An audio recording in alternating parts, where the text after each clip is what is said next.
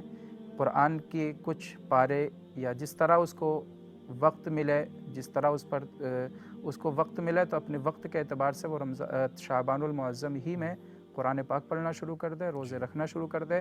اور اس کی جو اہم تیاری ہے وہ عبادت ہی سے ہے. گویا کہ ایک پوری پلاننگ ہے. جی یعنی کہ جب انسان کہیں پر جاتا ہے, سفر کے لیے جب نکلتا ہے تو ایک پوری پلاننگ ہوتی ہے. تو گویا کہ یقیناً رمضان شریف کی آمد ہے, انسان کو چاہیے کہ وہ اپنی پوری تیاری کرے. تو جب پلاننگ کی بات ہو رہی ہے تو ہمارے ناظرین کو یہ بھی بتاتے چلیں کہ رمضان شریف میں اپنا وقت جو ہے, ٹائم جو ہے, اوقات جو ہے گزارنے کا بہترین طریقہ کیا ہونا چاہیے؟ دیکھیے, بہترین طریقہ تو یہی ہوگا جتنا بھی زیادہ وقت ہے وہ اللہ کی عبادت میں خرچ ہو جائے. تو پہلے ہی سے وہ اپنے آپ کو تیار کرے, ایک رجسٹر بنا لے. یا اگر رجسٹر بھی نہ بنا سکے تو کم سے کم اس کا رمضان المبارک کا خاکہ اپنے ذہن میں اتار لے, خاکہ تیار کر لے کہ صبح فجر سے جب میں صبح اٹھوں گا تو سب سے پہلے سحری سے پہلے میں اٹھ کر کے تہجد کی نماز پڑھوں گا, اس لیے کہ اللہ کو تہجد کی نماز بہت پسند ہے. اس وقت میں جو دعائیں کروں گا اللہ رب العزت سارے کام میرے آسان کر دے گا, دعائیں قبول کر لے گا. پھر اٹھ کر کے سحری کھائے, اس لیے کہ سحری یہ اللہ کے رسول صلی اللہ علیہ وسلم نے فرمایا کہ سحری وہ کل کی کل برکت ہے, تو تم برکت ضرور حاصل کرو. مطلب سحری ضرور کرو. پیارے آقا نے فرمایا کہ چاہے ایک ہی لقمہ کیوں نہ ہو, پانی ہی کیوں نہ ہو, آپ جو ہے سحری ضرور کریں. سحری کر لی, اس کے بعد نماز فجر پڑھنے کے لیے جائے. نماز فجر کے بعد جو ہے وہ اپنے کام میں لگے, لیکن پہلے قرآن پاک کی تلاوت کر لے. اگر ہو, اللہ توفیق دے, اس کے پاس وقت ہو تو طلوع شمس تک جو ہے وہ مسجد ہی میں رہے, اس لیے کہ یہ وقت مسجد میں گزارنا اللہ کو بے حد پسند ہوتا ہے. اب جب وہ تمام لوگوں کی اپنی اپنی مصروفیات ہوتی ہیں. جی تو اب وہ اگر مصروفیات میں وہ لگ جائیں گے, اپنے کام کاج میں لگ جائیں گے, تو اس وقت اگر وہ نیت کر لیں کہ مجھے جو ہے قرآن پاک کی تلاوت کرنا ہے, 3 گھنٹے 4 گھنٹے 5 گھنٹے تلاوت کرنا ہے. اب اگر وہ مصروفیات میں مصروف بھی ہو گیا, کسٹمر آ گئے اس کے پاس یا کسی کام میں لگ گیا, اب اس کی نیت ہے جیسے ہی مجھے وقت ملے گا میں قرآن کی تلاوت کروں گا, تسبیح و تحلیل کروں گا. تو اگر اس نے نیت کر لی تو یہ جو کام کر رہا ہے تو یہ کام کرنا بھی اس کا عبادت میں لکھا جائے گا.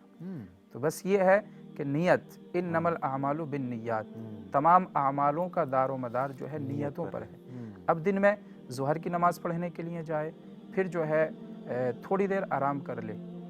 ظہر کی نماز کے بعد جو ہے اگر آرام کر لے گا تو اس کو قیلولہ بولتے ہیں. یہ نہیں کہ سو جائے, پورا وقت سونے ہی میں خرچ کر دے, نہیں, بلکہ تھوڑا قیلولہ کر لے. ہمارے آقا صلی اللہ علیہ وسلم نے فرمایا کہ تم سحری کھا کر کے جو ہے روزے کو, دن بھر روزہ رکھنے کو, اس وقت کو جو ہے قوت دو, طاقت دو. سحری کھانے سے جو ہے روزے میں طاقت آتی ہے, اور رات کو عبادت کرنے میں جو قوت ملتی ہے وہ قیلولے سے ملتی ہے. تو دوپہر میں تھوڑی سی دیر قیلولہ کر لے, تب اس کے لیے تراویح پڑھنا بہت آسان ہو جائے گا.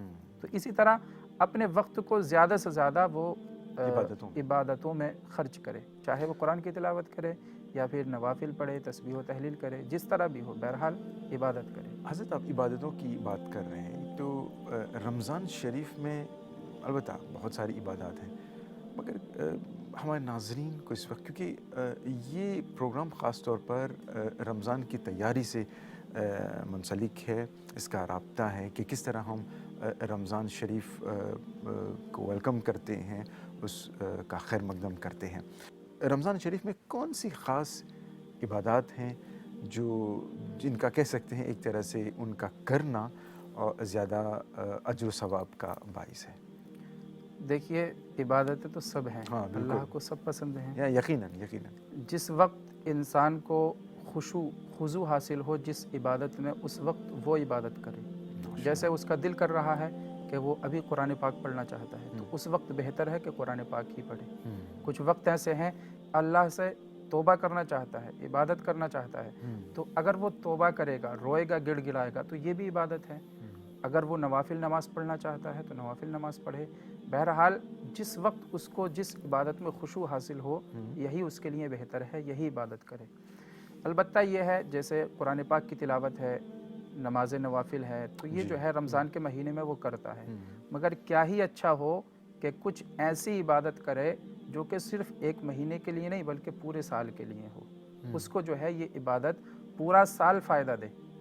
اس رمضان کے بعد علاوہ جو ہے 11 مہینے اور بھی ہیں، ان دنوں میں دیکھا جاتا ہے کہ ہمارے بہت سارے مسلمان، بہت سارے بھائی جو ہے بہت دور ہو جاتے ہیں، قرآن پاک اس مہینے میں بہت پڑھتے ہیں مگر دوسرے مہینوں میں چھوڑ دیتے ہیں، تو ایسی عبادت کرے کہ جو ہے دوسرے مہینوں میں بھی زیادہ اس کے لیے باعث ثواب ہو، زیادہ فائدہ مند ہو، بلکہ عادت بن جائے۔ جی عادت بن جائے یہ ہے، اور دوسری چیز یہ ہے جو اس کی زندگی میں شامل ہو جائے وہ عبادت، مطلب کیا ہے کہ وہ اپنے آپ کو جو ہے دین سیکھنے کے لیے مقرر کر لے، ان دنوں میں جو ہے قرآن پاک کی تلاوت بھی کرے، مگر اس قرآن پاک کی تلاوت کے ساتھ میں قرآن پاک کا ترجمہ پڑھ لے، اس کی تفسیر پڑھ لے، اس کو پارٹ میں بانٹ لے کہ اس کو 2 گھنٹے قرآن پاک پر خرچ کرنا ہے، روزانہ صرف کرنا ہے، جیسے 2 گھنٹے وہ قرآن پاک پڑھے گا، تب اس میں جو ہے کچھ وقت کے لیے قرآن پاک کی تلاوت کرے، کچھ وقت کے لیے تفسیر پڑھے، کچھ وقت کے لیے جو ہے ترجمہ پڑھے، اور وہ مسائل صحیح طرح سے نہیں جانتا ہے تو اس کو چاہیے کہ وہ کسی اپنے امام صاحب کے پاس، کسی عالم صاحب کے پاس وقت گزار لے اور علم دین حاصل کر لے، نماز کا طریقہ درست کر لے، یہی اس کے لیے زیادہ اچھی عبادت ہے۔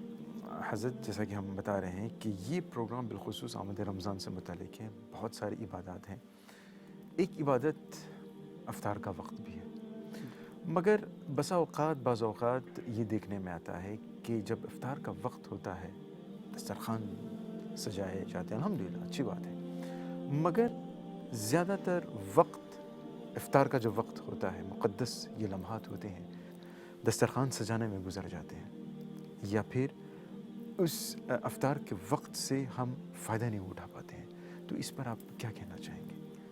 دیکھیے افطار کا وقت بہت اچھا وقت ہے، انسان کی زندگی بدلنے کے لیے، اس کی دعائیں قبول کرنے کے لیے وہ مقبولیت کا وقت ہے۔ ہمارے آقا صلی اللہ تعالی علیہ وسلم نے فرمایا ہے کہ افطار جو ہے جلدی کیا جائے، مطلب جیسے ہی وقت ہو جائے افطار کا تو اس وقت میں افطار کر لی جائے، اور پیارے آقا صلی اللہ علیہ وسلم نے فرمایا کہ روزے دار کے لیے جو ہے اللہ کی 2 بڑی نعمتیں ہیں، ایک نعمت اس کو اس وقت حاصل ہوتی ہے جب وہ روزہ افطار کرتا ہے، ماشاءاللہ، اور دوسری نعمت اس کو اس وقت حاصل ہوتی ہے جب وہ اللہ سے ملاقات کرتا ہے، جب اس دنیا سے جاتا ہے، تو یہ 2 عبادتیں اس کو، 2 نعمتیں اس کو ملتی ہیں۔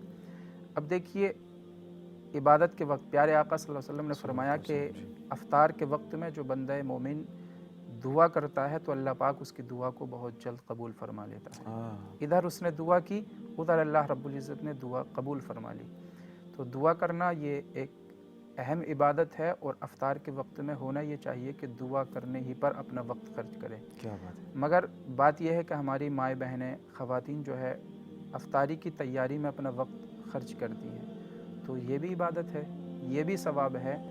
بہتر طریقہ یہ ہے کہ وہ پہلے ہی سے ایسا وقت متعین کر لیں کہ افطار سے تھوڑی دیر پہلے تک جو ہے وہ اپنے آپ کو فری کر لیں اور اللہ کی بارگاہ میں ہاتھوں کو اٹھائیں، پھر دعائیں کریں۔